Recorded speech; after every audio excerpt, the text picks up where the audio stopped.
Well, it's an extreme honor for me tonight to present this next Hall of Fame award. And as our newly elected Vice President, John Nichols, so eloquently said today, we're blessed. We're blessed as a people, we're blessed as an association, we're blessed to be Americans. But in particular tonight, you and this association and me personally and this person's family are blessed to know him. I've known him for over 40 years, come to love him, and consider him one of my dearest friends.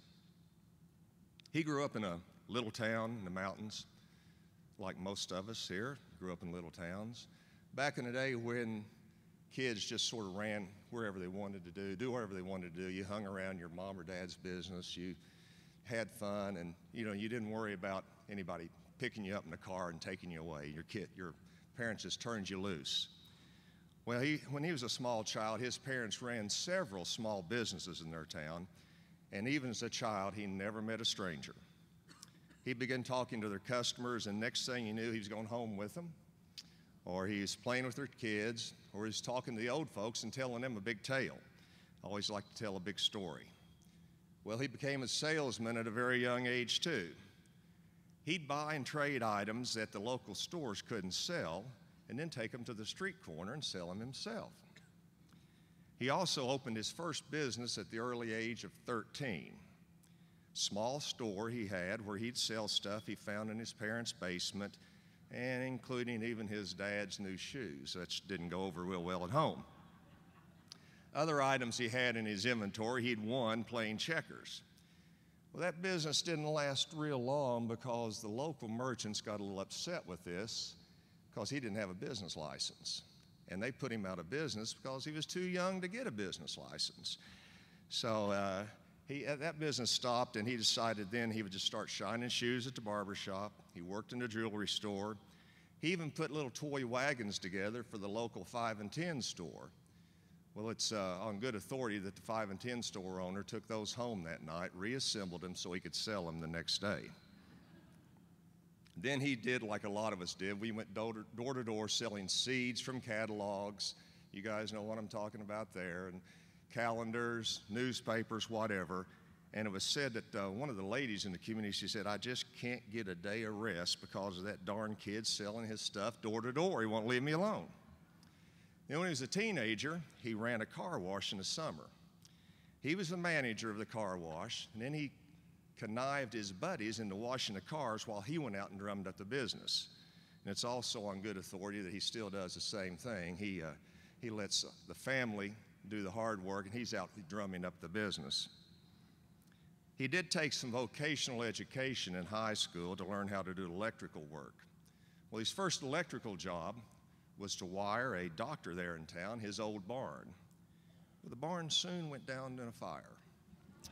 And a lot of people thought it was lightning. Some people didn't think it was lightning. In fact, I think there's still an investigation ongoing right there on that situation. He attended Reppert's Auction School between his junior and senior year in high school, and then went home, joined his brother in business in 1970, whereupon he joined the NAA, and I can remember very, very few conventions that he was not here since 1970. He's been a member in every capacity and has given everything he's had to the NAA, and also CAI. That auction business today from 1970 is growing to the leading auction company in his state, one of the most respected auction companies in the nation. And in that state, when you mention the name of his company, it's synonymous with auction. Hundreds of auctions conducted every year. They have now 3 offices, 3 different locations. Most of the family works in the office, and it's a thriving business, and they get along. I think they started the 3 auction companies in different towns so they would get along. But anyway, his brother says they still fight like cats and dogs, but they get the job done. He also, with the NAA, he was the driving force back in 1992 when we had the convention in Lexington, Kentucky, and I was the chairman.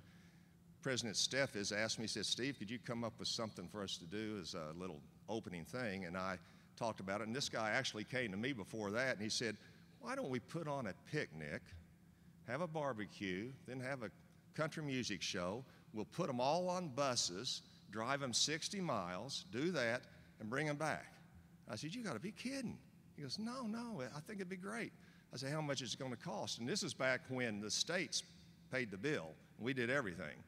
He said, oh, 30, 35,000. I said, and where are we going to get that? He said, don't worry about it. I'll raise it.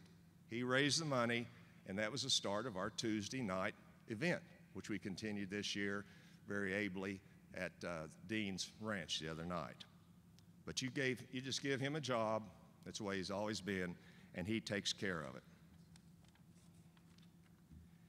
After being in the auction business for 12 years, he decided to follow in the footsteps of his grandfather, who served as a county judge, and get into politics. He wanted to give back. And just like he gives to the auction industry, just like he gives to his family, his church, he wanted to give back. So he was elected as a state representative in 1982, continued in that post, being reelected every 2 years for 30 years. Never lost an election. In fact, in his last election, he got 91% of the vote in his county. That's a pretty good record. I don't think even John got 91% today, did he? During his term, he served as minority whip, minority floor leader for 5 years, and the minority whip again in the last 2 years before he retired.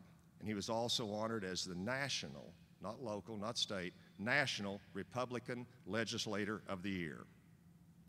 When he did retire in 2012, after serving 30 years, which I might add was the longest serving Republican state representative in that state since 1900, he was probably one of the most respected on either side of the aisle in the state legislature. During that time, anytime the Board of Auctioneers in his state needed something done, if a bill needed to be passed, we went to him. He either sponsored it or he found somebody to sponsor it, and he got the job done, a friend of the auction industry. When he did retire, the governor, who happened to be from the opposing party, appointed him, a Republican, the governor is still governor, a Democrat, as head of the state surplus property division. He took that, which was a money loser, and turned it into a profit center, raising hundreds of thousands of dollars. Well, there were some of the bureaucrats that they didn't particularly like that because they said, you know, we're not really supposed to make money. We're just supposed to serve the needs of the state. He wasn't used to that. So he did retire from that and went back to the auction business and in it as full-time as ever. He's been married to his sweet wife for over 42 years. They have 3 children, 6 grandchildren. I think most of them are here tonight. Almost all of them are in the business. He's a faithful member of the Bible Baptist Church where he lives. He's a deacon, Sunday school teacher, and has also been treasurer for, I think, over 30 years. But really, for all of his professional achievements and what he's given to the auction industry and what he's given to his state, what stands out the most about this individual to me is his faith in God, his love of his family and friends, and his generosity. Always ready to help someone in need. People don't know about it, but secretly he's paid for funerals of people that couldn't afford it. He's organized relief efforts for people in need, and he's always been a part of his community and helping people. And as they say in the House of Representatives, as the chairman there would say many times over the past 30 years, the chair recognizes the gentleman from Rockcastle, Mr. Danny R. Ford. Let me read this plaque. It says, presented to Danny Ford, CAI, CES, Somerset, Kentucky. I thought you were from Broadhead. Anyway, have you moved up? I'm all parts. In recognition and appreciation of his outstanding contribution to the profession of auctioneering and the National Auctioneers Association as the 2015 Hall of Fame Award recipient.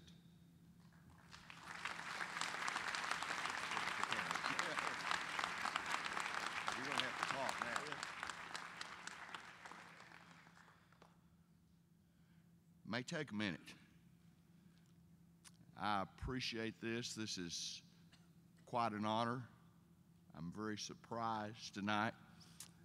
I'm a politician that doesn't have words right now. And a lot of people would say, we don't believe you don't have words. Chris Pratt and I have talked to many a day about some of those debates that we've had in Frankfurt, but my family has done a great job of keeping this from me.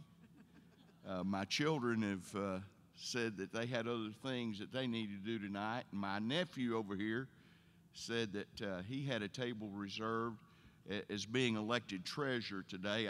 I assume that was the reason he got the table. And so they've got a lot of explaining to do. And I love this industry. Actually, Sam started the business in 1965, and I got to hold up the pots and the pans. And I didn't mind doing that. And I actually got my license in 1968 and have been coming to the conventions ever since the 70s. I think missed 2 or 3. But you know, the great thing about the conventions is the people that you meet. I love the seminars. I love the things that we hear out in the hallways from various people and the new ideas that they have. And, you know, it's so difficult to find a way to ever thank you for what you've done for Ford Brothers and for Danny especially. I appreciate you. I love you. I love this organization. Thank you.